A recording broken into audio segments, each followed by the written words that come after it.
الحمد لله نحمده ونستعينه ونستغفره ونؤمن به ونتوكل عليه ونعوذ بالله من شرور أنفسنا ومن سيئات أعمالنا من يهده الله فلا مضل له ومن يضلله فلا هادي له ونشهد أن لا إله إلا الله وحده لا شريك له ونشهد أن محمدًا عبده ورسوله أما بعد فأعوذ بالله من الشيطان الرجيم بسم الله الرحمن الرحيم الحج أشهر معلومات فمن فرض فيهن الحج فلا رفث ولا فسوق ولا جدال في الحج وما تفعلوا من خير يعلمه الله وتزودوا فإن خير الزاد التقوى واتقون يا أولي الألباب صدق اللہ العظیم۔ معزز و مکرم سامعین کرام، محترم بزرگوں، دوستو، اللہ تبارک و تعالی نے ہمیں چند ایام عبادات کے عطا کیے، بلکہ کہہ لیجئے کہ چند ماہ برکت کے اور نیکیاں اکٹھا کرنے کے عطا فرمائے۔ یہ سلسلہ رمضان المبارک سے چل کر ذوالحجہ تک چلتا ہے کہ ان کے اندر رمضان المبارک کے اندر کچھ ایسی عبادات ہیں جس کو اور ایام میں انجام نہیں دے سکتے، جیسے رمضان المبارک کے فرض روزے ہیں، اسی طریقے سے تراویح ہے، پھر رمضان المبارک کے اندر صدقۃ الفطر ہے۔ تو یہ ایسی عبادات ہے کہ ان عبادات کو ہم اور دنوں کے اندر انجام نہیں دے سکتے۔ ٹھیک اسی طرح اللہ تبارک و تعالی نے ذی قعدہ، ذی الحجہ اور اس سے پہلے شوال کے مہینوں کے اندر حج کی عبادت کا موسم رکھا، اور یہ مہینے جو ہے اشہر حرم کہلاتے ہیں،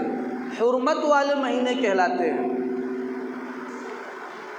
کہ اس مہینے کے اندر حج کی عبادت ایسی عبادت ہے کہ کوئی شخص ان ایام کے علاوہ، اس مہینے کے علاوہ کسی اور مہینے کے اندر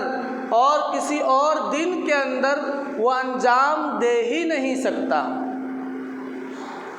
حج کی عبادت ایسی ہے، روزہ تو نفلی رکھ سکتا ہے، وہ اور نفلی نمازیں پڑھ سکتا ہے،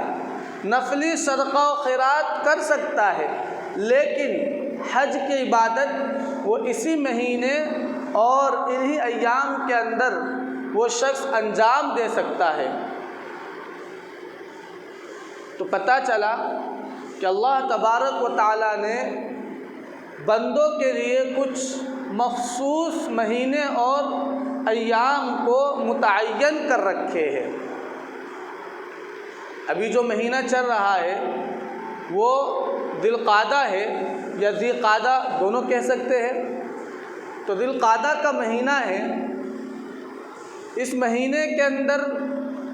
حضور صلی اللہ علیہ وسلم نے چار عمرے کیے۔ اس مہینے کے اندر آپ صلی اللہ علیہ وسلم نے 4 عمرے کیے، اور چاروں عمرے جو ہے ذی القعدہ میں ہی آپ صلی اللہ علیہ وسلم نے انجام دیے ہیں۔ اس سے اس مہینے کی فضیلت اور دوبالا ہو جاتی ہے۔ حضرت عائشہ صدیقہ رضی اللہ تعالی عنہا کا نکاح بھی حضور صلی اللہ علیہ وسلم سے اسی ذی القعدہ کے مہینے میں ہوا تھا۔ اب ابھی تو الحمدللہ بہت کچھ لوگوں کے اندر دین کی سمجھ بوجھ آ گئی ہے کہ ایک زمانہ ہوا کرتا تھا کہ ان مہینوں کو منحوس جانا کرتے تھے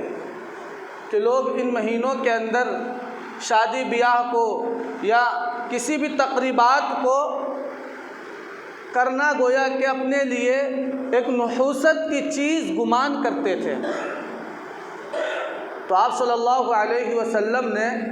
ان مہینوں کے اندر نکاح کر کے، آپ صلی اللہ علیہ وسلم نے ان مہینوں کے اندر تقریبات کر کے ہمیں یہ پیغام دیا کہ یہ مہینے منحوس نہیں ہیں، بلکہ ان مہینوں کے اندر ایسے ہی ہم ہر کام کر سکتے ہیں جس طریقے سے اور مہینوں کے اندر کرتے ہیں۔ یہ بات اور ہے کہ یہ مہینے اور مہینوں کے مقابلے میں تعظیم والے مہینے ہیں، عظمت والے مہینے ہیں۔ ان مہینوں کے اندر جنگ و جدال کو حرام قرار دیا گیا۔ وہ اس لیے کہ جب حجاج کرام سفر کے لیے جاتے ہیں تو کہیں ایسا نہ ہو کہ لوگ انہیں لوٹ گھسوٹ کرے، لوگ انہیں تکلیف پہنچائے، اس لیے ان کی حفاظت کے لیے اس مہینے کو محترم قرار دیا گیا۔ کیونکہ پہلے پیدل سفر ہوا کرتے تھے یا پھر جانوروں کے اوپر سفر ہوا کرتے تھے، تو اس لیے ڈر تھا کہ کہیں لوگ لٹیرے انہیں لوٹ نہ لے، انہیں تکلیف نہ پہنچا دے،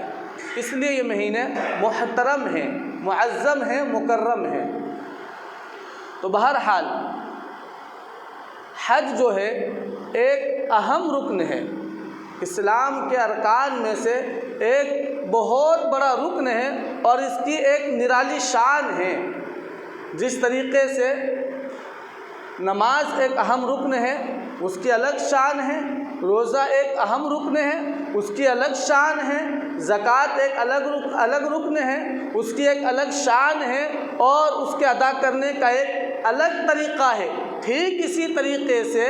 حج بھی ایک اہم رکن ہے اور اس کی ایک الگ ہی شان ہے، اس کی ایک الگ پہچان ہے۔ عبادات کی 3 قسمیں ہوتی ہے، نمبر 1 کہ مالی عبادات، نمبر 2 بدنی عبادات، اور نمبر 3 جو ہے وہ مالی اور بدنی اور مالی عبادات دونوں سے مرکب ہے، اور وہ ہے حج کی عبادت۔ بدنی عبادت جیسے نماز، روزہ، مالی عبادات جیسے زکوٰۃ ادا کرنا، یہ صرف مالی عبادت ہے، اور چونکہ حج کے اندر بدن کا بھی اور مال کا بھی دونوں کا ملن ہوتا ہے اور دونوں کو ملا کر انسان ایک نیک عمل کرتا ہے، اسی لیے یہ حج جو ہے بدنی اور مالی عبادات دونوں سے مرکب ہے،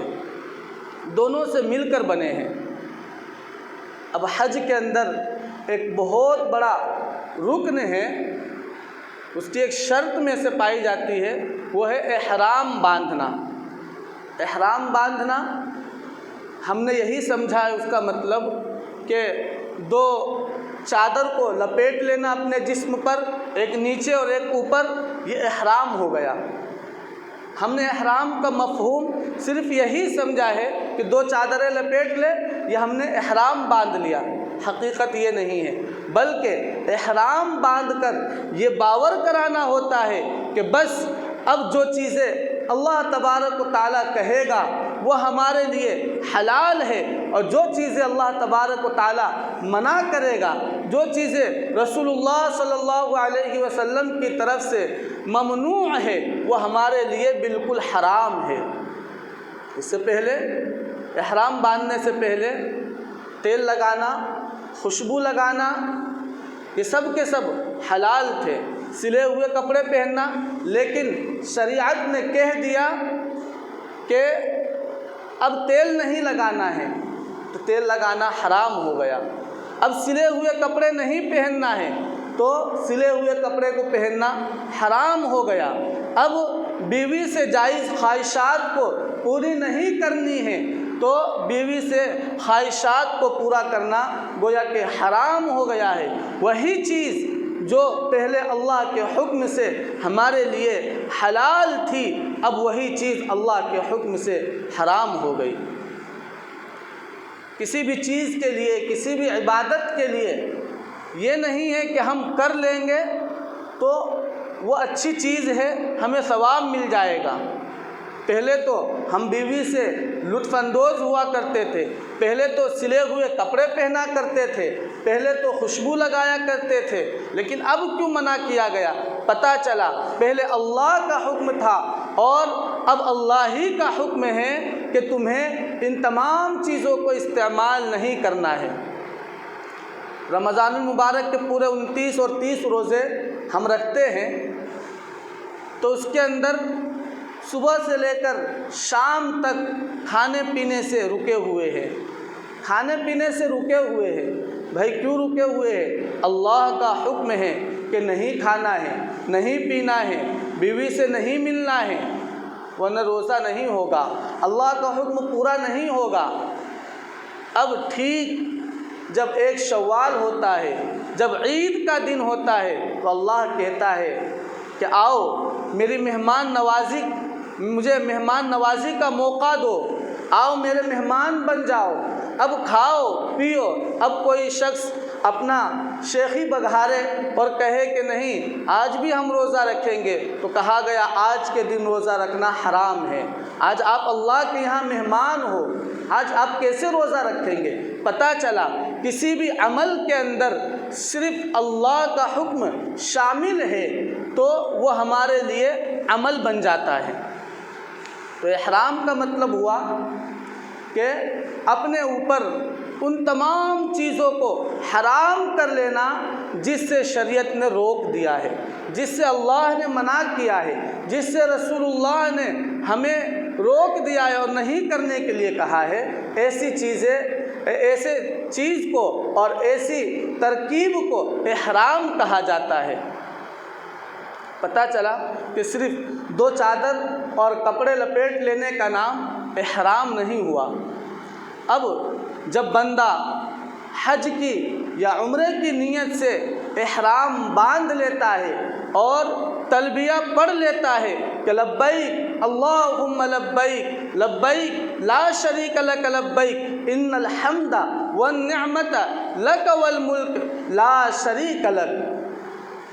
گویا کہ یہ تلبیہ پڑھنا اور یہ لبیک اللہم لبیک کی صدائیں لگانا یہ اس آواز کا جواب ہے، اس آواز کا یہ جواب دے رہا ہے کہ جس صدا اور جس ندا کو اللہ تبارک و تعالیٰ نے حضرت ابراہیم خلیل اللہ علی نبینا علیہ الصلاۃ والسلام کی زبان سے لگوائی تھی، وہ کیا صدا تھی؟ وہ لگوائی گئی کہ اے نبی جی، کہ اے ابراہیم خلیل اللہ، کہ آپ صدا لگا دیجئے لوگوں کے اندر کہ وَأَذِّن فِي النَّاسِ بِالْحَجِّ يَأْتُوكَ رِجَالًا وَعَلَىٰ كُلِّ ضَامِرٍ يَأْتِينَ مِنْ كُلِّ فَجٍّ عَمِيقٍ۔ کیا صدا لگا دیجئے کہ اے لوگوں تمہارے اوپر حج فرض کر دیا گیا ہے، تو وَأَذِّن فِي النَّاسِ بِالْحَجِّ يَأْتُوكَ رِجَالًا۔ اب لوگوں کے اندر اعلان کر دیا گیا اور لوگ جوق در جوق پیدل چلتے ہوئے اور سواری کے اوپر لاگر اونٹنیوں اور لاگر سواریوں کے اوپر سوار ہو کر وہ بیت اللہ کی طرف روا دوا ہے۔ اب یہاں پر لاگر اونٹنی اس لیے کہا گیا، ہم لوگوں کے ذہن کے اندر یہ بات آئی ہوگی اور آنا بھی چاہیے، وہ یہ کہ جب کوئی شخص سفر حج پر جائے گا تو وہ تو مضبوط سواری کا انتظام کرے گا، وہ تو چست چالاک سواری کا اور فربہ سواری کا انتظام کرے گا، لیکن قرآن نے تو کہا ہے کہ وہ کمزور اور لاغر اونٹنیوں کے اوپر اور سواریوں کے اوپر سوار ہو کر وہ بیت اللہ کی طرف آ رہے ہوں گے۔ پتہ چلا کہ یہاں پر من فج عمیق، دور دراز سے سفر کر کے لوگ سواریوں کے اوپر یا پیدل چل کر آئیں گے۔ جب کوئی شخص سواری کو دور دراز سے لے کر آئے گا تو سفر کی وجہ سے اسے وقت پر صحیح کھانا نہیں ملے گا، وقت پر اسے صحیح چارہ نہیں ملے گا، کھانے کے لیے اور پینے کے لیے اسے پانی نہیں ملے گا، تو وہ جو سواری ہے وہ راستے کے سفر اور مشقت کی وجہ سے وہ سواری کمزور ہو جائے گی۔ تو اس لیے یہاں کہا گیا کہ لاغر اونٹنیوں کے اوپر لوگ جوک در جوک بیت اللہ کی طرف کھینچے چلے آئیں گے، من فج عمیق۔ اور اس سے پہلے بھی اللہ تبارک و تعالیٰ نے 2 حکم دیے ہیں، وَإِذْ بَوَّأْنَا لِإِبْرَاهِيمَ مَكَانَ الْبَيْتِ أَلَّا تُشْرِكْ بِي شَيْئًا وَطَهِّرْ بَيْتِيَ لِلطَّائِفِينَ وَالْقَائِمِينَ وَالرُّكَّعِ السُّجُودِ۔ وہ 2 حکم کیا دیا گیا کہ جب وہ وقت بھی قابل ذکر ہے کہ جب حضرت ابراہیم علیہ السلام کو اللہ تبارک و تعالیٰ نے بیت اللہ کی جگہ کا علم دے دیا اور وہ جگہ بتلا دی، تو کہا کہ اسے پاک کرو گندگیوں سے۔ یعنی وہ جگہ جو تھی بیت اللہ کی وہ پہلے ہی سے وہاں پر بیت اللہ کی تعمیر ہو چکی تھی، اس لیے بیت اللہ کے جگہ کی وہاں پر تعیین کر دی گئی اور انہیں علم دے دیا گیا۔ تو کہا گیا کہ ان جگہوں کو پاک کرو۔ اب کن چیزوں سے پاک کرو؟ تو یہاں پر علماء مفسرین نے بیان کیا ہے کہ بت پرستی سے، کہ قبیلہ جرہم کے اور قبیلہ عمالقہ کے لوگوں نے وہ اس بیت اللہ کے اندر بتوں کو رکھ دیا تھا، مورتیوں کو رکھ دیا تھا۔ تو اللہ تبارک و تعالیٰ اپنے پیغمبر سے فرما رہے ہیں کہ ان تمام بتوں سے اور مورتیوں سے خانہ کعبہ کو صاف کرو۔ اور دوسری تفسیر یہ ہے کہ جو ظاہری گندگی ہوتی ہے، ظاہری کوڑا کرکٹ ہوتا ہے، کچرا ہوتا ہے، اس سے خانہ کعبہ کو صاف کرو۔ تو ایک حکم تو یہ دیا گیا کہ خانہ کعبہ کو صاف کرو، اللہ کے گھر کو کی صفائی کرو، اسے صاف ستھرا کر کے بالکل اسے عبادت کے لیے تیار کرو۔ وَطَهِّرْ بَيْتِيَ لِلطَّائِفِينَ، اور اللہ تشرک بھی شیئا۔ اور ایک حکم یہ دیا گیا جو پہلا حکم ہے وہ یہ کہ اسے شرک سے، اسے کفر سے پاک کرو، کیونکہ یہاں پر علماء مفسرین لکھتے ہیں اور احادیث کی روشنی میں یہ بات پتہ چلتا ہے کہ جب بندہ حج کرنے کے لیے جاتا ہے، وہ خانہ کعبہ کے طواف کرتا ہے، جب وہ ملتزم سے لپٹ کر وہ اللہ سے دعائیں کرتا ہے، جب وہ حجر اسود کو بوسہ دیتا ہے، تو علم سے ناآشنا لوگوں کو کہیں ایسا محسوس نہ ہو کہ بس وہ ایک جس طریقے سے کفار و مشرکین وہ بتوں کی پوجا کرتے ہیں وہ بھی خانہ کعبہ کے چکر لگا رہا ہے، اور جب وہ بتوں کو وہ چومتے ہیں، اسے بوسہ دیتے ہیں، تو کہیں انہیں بھی گمان نہ ہو جائے کہ یہ حجر اسود کو بوسہ دے کے گویا کہ انہی کی طرح یہ ان کو اپنا معبود مان رہے ہیں۔ اور جب وہ طواف کرتے ہیں اور ملتزم کو پکڑتے ہیں اور اس سے دعا کرتے ہیں، تو کہیں علم سے ناآشنا لوگوں کے دل کے اندر یہ خیال نہ آئے کہ بس یہ اسی ملتزم سے دعا کر رہے ہیں، اسی سے فریاد کر رہے ہیں۔ تو اللہ تبارک و تعالیٰ نے حضرت ابراہیم علیہ السلام کے واسطے سے رہتی دنیا تک کے اسلام کے ماننے والوں کے لیے یہ پیغام دے دیا کہ یہ بت پرستی اور شرک سے، کفر سے اس گھر کو پاک کیا جائے اور اللہ کے ساتھ کسی کو شریک نہ ٹھہرایا جائے، شرک نہ کیا جائے۔ تو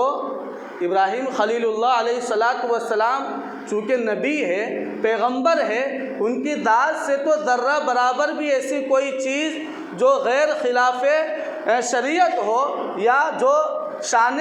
پیغمبری کے خلاف ہو، ایسی چیز سرزد کیسے ہو سکتی ہے؟ پتہ چلا کہ حضرت ابراہیم علیہ السلام کے واسطے سے اصل میں یہ امت محمدیہ کو یا اسلام سے جو اپنا تعلق رکھتے ہیں انہیں اصل پیغام دینا مقصود ہے۔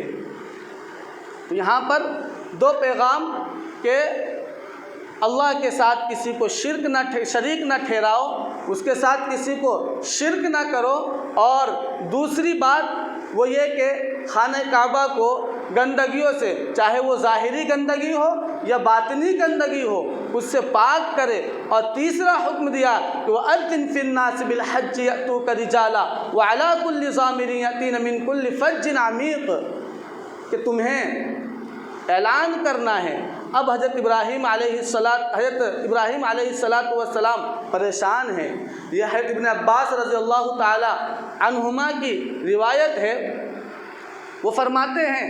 کہ ابراہیم علیہ السلام پریشان ہیں کہ اللہ یہ تو جنگل ہے، یہ تو بیابان ہے، یہاں تو نہ کوئی گھر نظر آتا ہے، نہ کوئی یہاں پر کوئی ٹھکانہ نظر آتا ہے، نہ چرند پرند نظر آتا ہے، میں کس کو اعلان کر دوں، کس کو اپنی صدائیں سناؤں، اور اتنی آواز میری کیسے پہنچے گی؟ اللہ تبارک و تعالیٰ نے کہا بس تمہارا کام ہے اعلان کر دینا، اور ساری دنیا کو اس اعلان کی صدا کو پہنچانا اور ساری دنیا کو اس اعلان کو سنانا، یہ میرے ذمے ہے۔ چنانچہ ابراہیم خلیل اللہ علیہ السلام نے اعلان کر دیا کہ وَأَذِّن فِي النَّاسِ بِالْحَجِّ يَأْتُوكَ رِجَالًا، کہ کہہ دیا گیا کہ اب تمہارے اوپر حج فرض کر دیا گیا ہے۔ تو لوگ جوک در جوک پیدل چلتے ہوئے اور سواریوں کے اوپر دور دراز مقام سے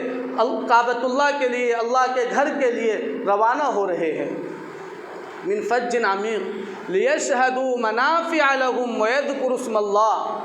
اب حج کے لیے لوگ جاتے ہیں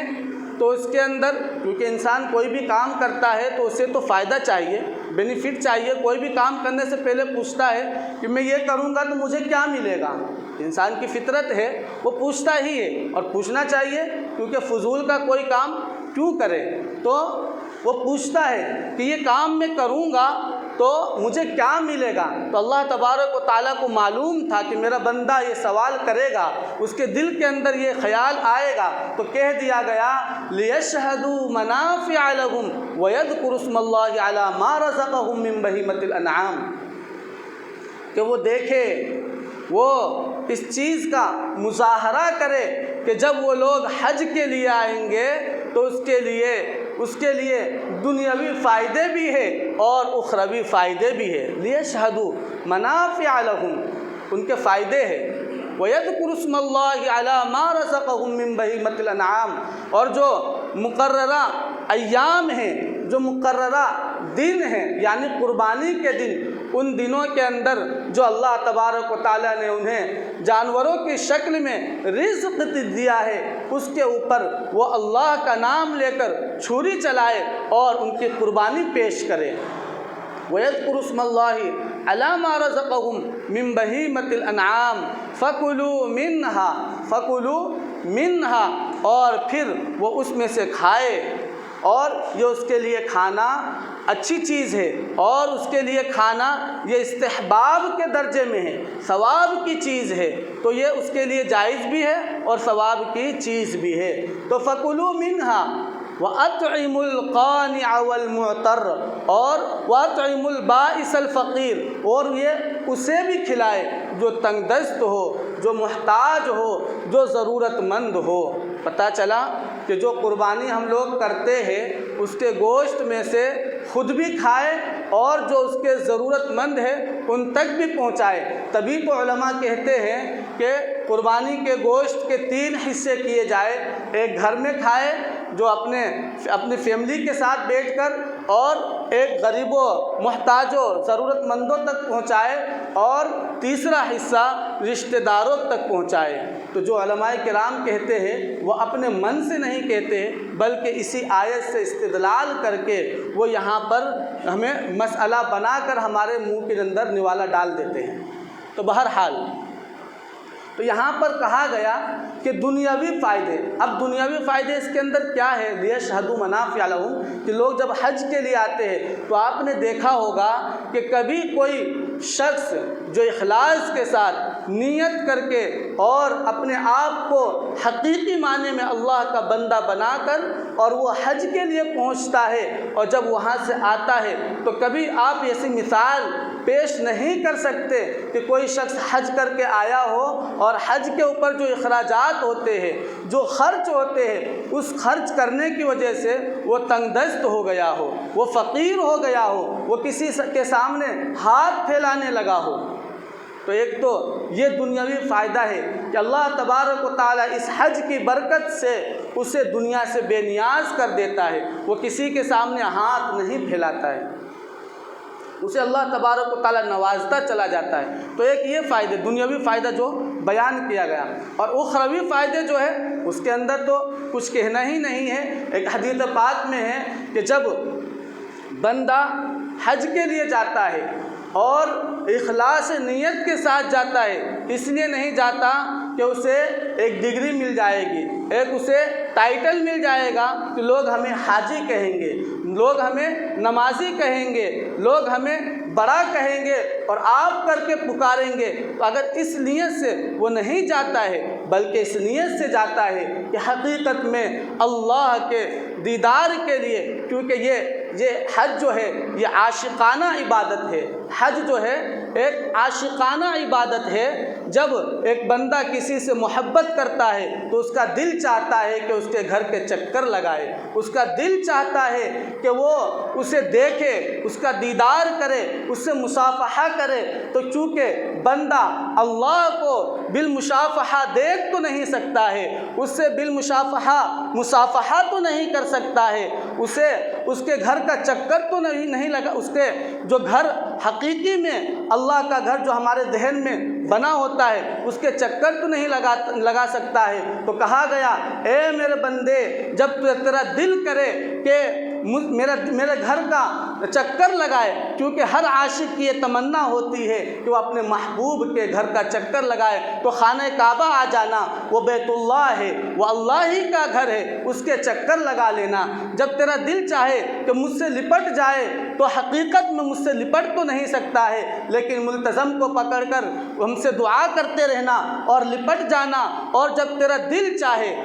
دل چاہے کہ مجھے بوسہ دے دے تو حجر اسود کو بوسہ دے دینا، اور یہ سمجھ لینا کہ میں نے اللہ کو بوسہ دیا ہے۔ اور جو اس طریقے سے جب حج کے لیے جاتا ہے تو حدیث پاک میں ہے وہ حج کے اندر کوئی گناہ نہیں کرتا، کوئی زیادتی نہیں کرتا، کسی ارکان کو چھوڑتا نہیں، اور پھر حج کر لیتا ہے۔ تو اس حالت میں وہ حاجی بن کر اپنے گھر کو لوٹتا ہے کہ جیسا کہ وہ آج ہی ماں کے پیٹ سے پیدا ہوا ہے۔ تو یہ حج جو ہے عاشقانہ عبادت ہے، اور حج کے اندر جب بندہ جاتا ہے تو وہاں کا جو منظر دیکھتا ہے حقیقت میں اسے خدا یاد آ جاتا ہے۔ اس لیے اللہ نے جنہیں صاحب استطاعت بنایا ہے وہ یہ بہانہ نہ کرے کہ ابھی بیٹیوں کی شادی باقی ہے، وہ یہ بہانہ نہ کرے کہ ابھی ہم مکان بنائیں گے اس کے بعد جائیں گے، وہ یہ بہانہ نہ کرے کہ ابھی تو ہم جوان ہیں، ابھی عمر ہی کیا ہوئی ہے، ابھی تو اس وقت جائیں گے جب ہم ویل چیئر پر بیٹھ کر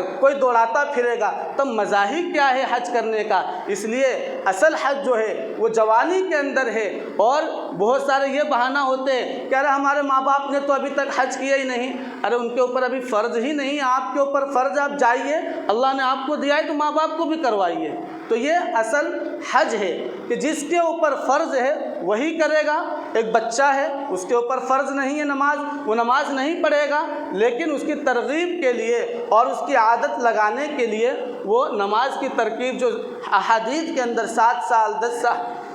10 سال یہ طریقہ بیان کیا گیا ہے اس کو اپنانا پڑے گا۔ تو بہرحال حج جو ہے جس کے اوپر فرض ہے وہ